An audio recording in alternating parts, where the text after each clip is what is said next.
Hi, John Murphy of FPF Training, and welcome to this week's edition of That's a Thing. This week's thing is training for self-defense during the midst of this ongoing ammunition drought. It's been quite a while, and cost is still high, availability is still low. So we need to maximize our training efforts with every trip to the range. And we need frequent training efforts to maintain that edge. My friend John Hearn has done a really great study, essentially who wins and who loses gunfights. And recency of training is a big deciding factor in who walks away from these things. So we need an ongoing training program to maintain that recency. Now, in an ammunition-scarce environment, that can be difficult, so we will do a lot of supplementation with dry fire work. Dry fire work still needs validation somehow. One means of validation is with a Mantis X trainer.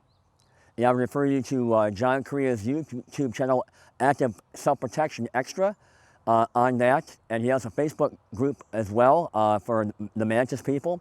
Great resource for you there. But ultimately, however, we still need to come out and validate our skill set with live fire work.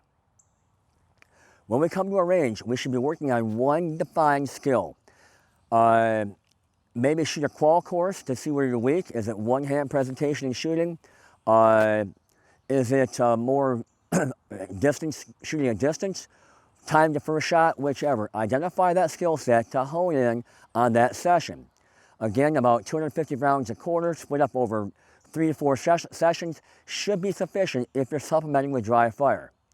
Regardless of what you do, it is my belief that you should end any training session with a bit of contextual work. That is, at that point, you've reached your end of your skill honing session. You're now getting ready to leave the range.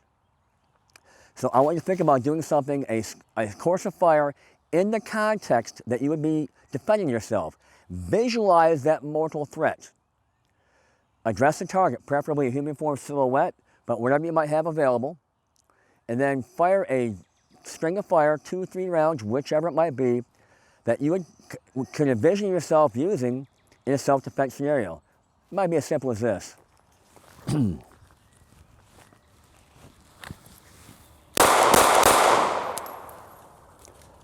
Stay down, or I will shoot you again. Someone called the police. He tried to kill me.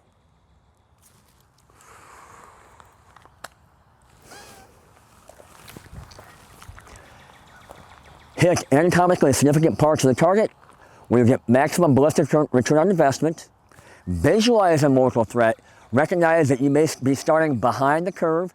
If your range allows it, incorporate some movement into that final course of fire. And if nothing else, take into account post-incident actions. In this case, witness management and suspect management, or in this case, definitely an attacker. That will be all part and parcel of what you'll have to do as an effective armed citizen after a self-defense incident. Thank you for your time, and I hope to see you on the range.